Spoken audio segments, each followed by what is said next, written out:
সবাইকে জয় যিশু।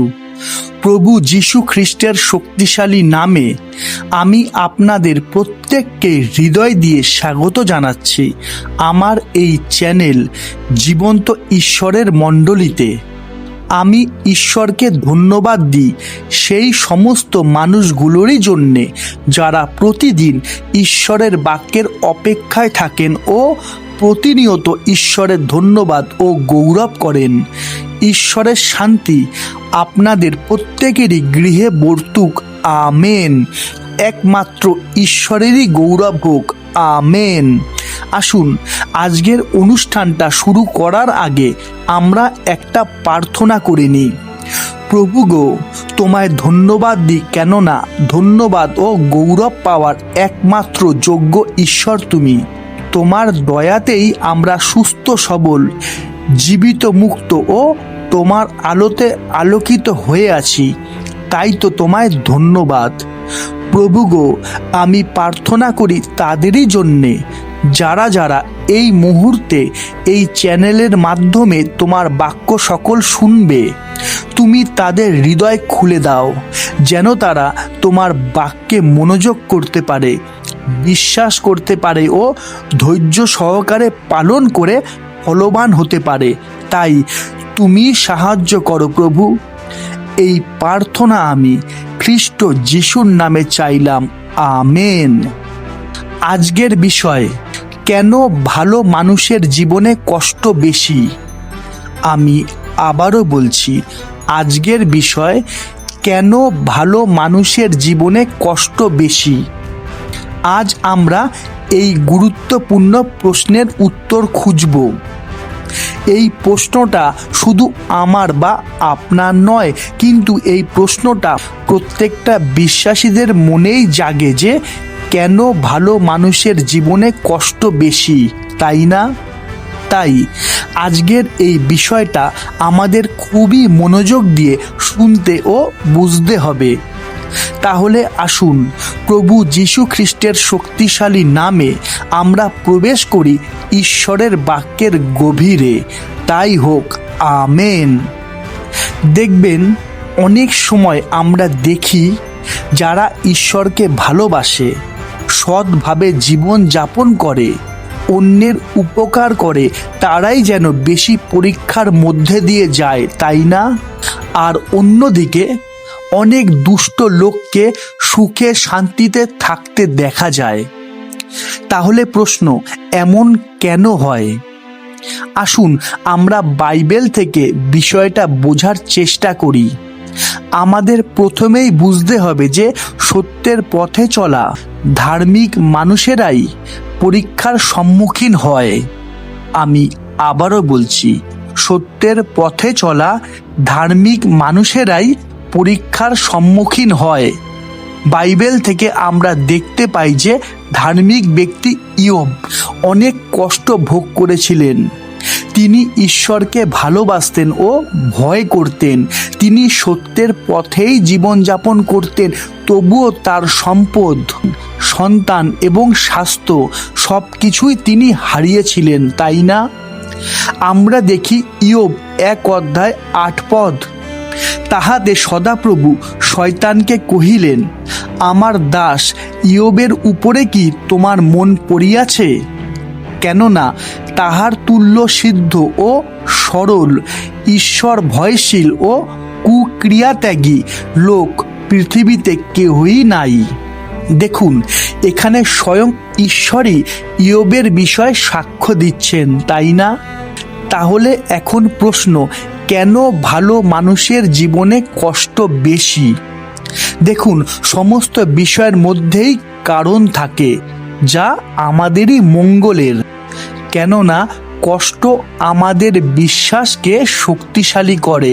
হ্যাঁ, আর কোনো উপায় নেই, কেননা কষ্টই বিশ্বাসের বৃদ্ধি করে। হালেলুইয়া।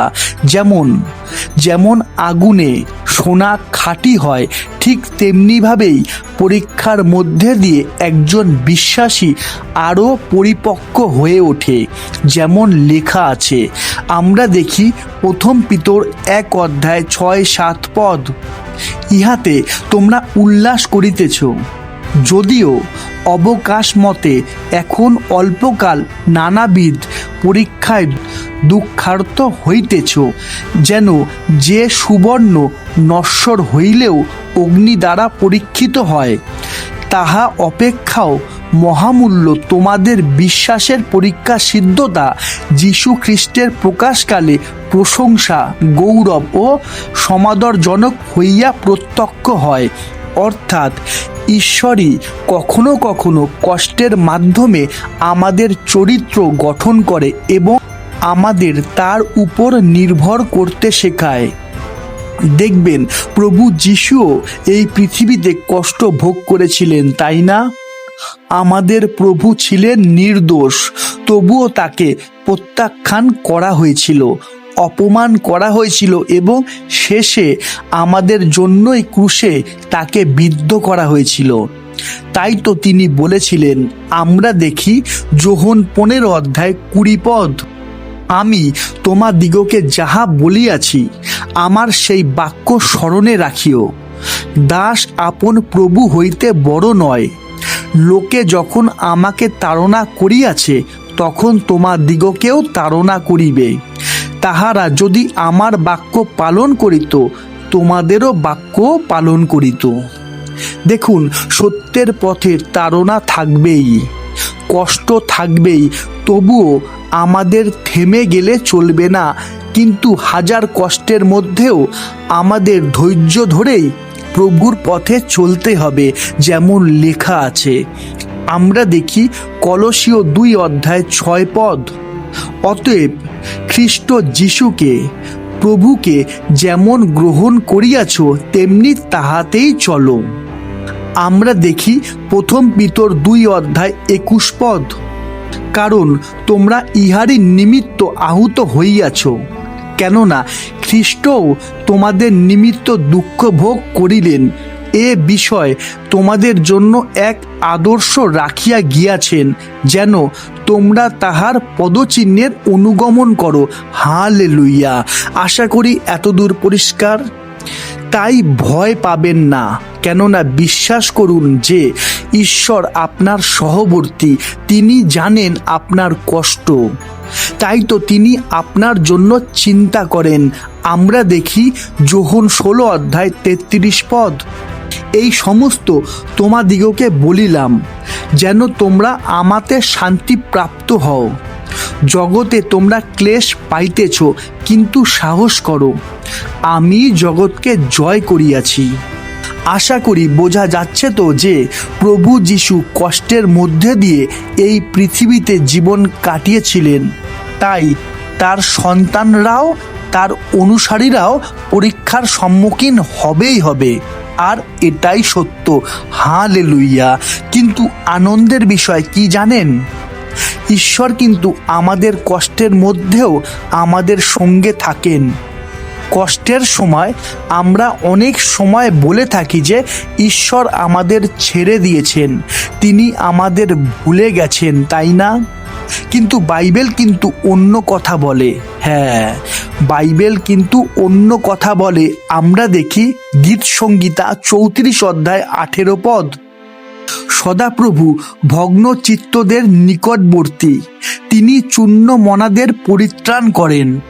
অর্থাৎ ঈশ্বর আমাদের কষ্ট দেখেন, তিনি আমাদের কান্না শোনেন এবং সঠিক সময় তিনি আমাদের সাহায্য করেন। হালেলুয়া!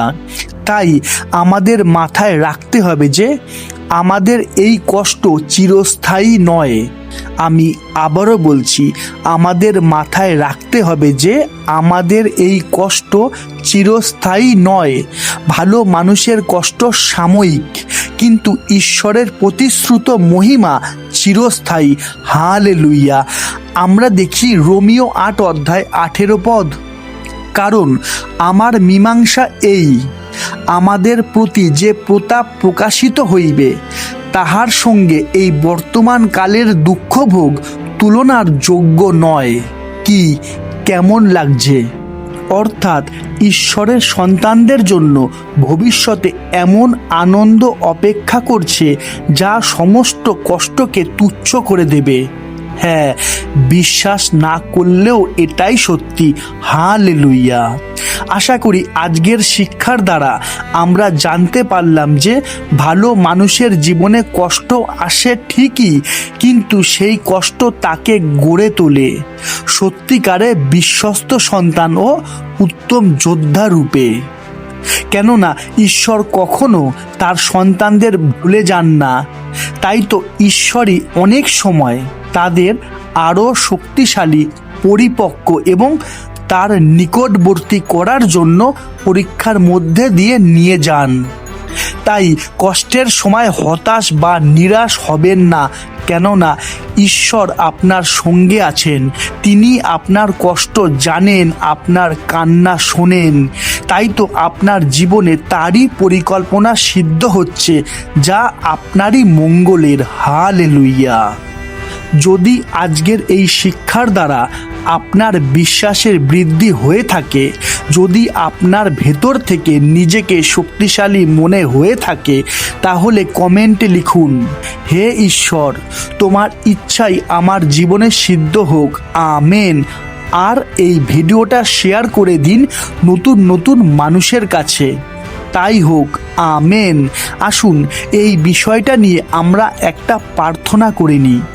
হে সর্বশক্তিমান পিতা ঈশ্বর, আমরা তোমার সামনে এসেছি জীবনের বিভিন্ন কষ্ট, পরীক্ষা এবং আমাদের দুঃখ কষ্ট নিয়ে।